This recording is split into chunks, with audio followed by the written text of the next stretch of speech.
আসসালামু আলাইকুম। যারা ইংরেজিতে দুর্বল, যারা ঘরে বসে ইংরেজি শিখতে চান, তাদের জন্য আজকে এমন একটা স্ট্রাকচার আমি নিয়ে এসেছি। আমরা এমন একটা স্ট্রাকচার শিখবো যেটা ইউজ করে আপনি শত শত সেন্টেন্স বানাতে পারবেন। যেমন আমরা বলি, আমি কাজটি করতে বাধ্য, আমি কোথাও যেতে বাধ্য, আমি শুনতে বাধ্য, আমি খেতে বাধ্য, আমি পড়াশোনা করতে বাধ্য। এই যে এই সেন্টেন্স গুলো আমরা ইংরেজিতে কিভাবে বলবো?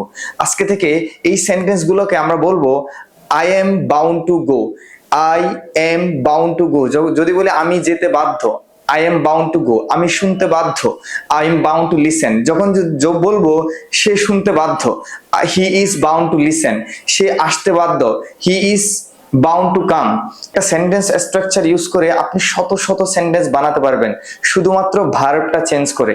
এরকম আরো নতুন নতুন ভিডিও পেতে আমাদের পেজটি ফলো করুন।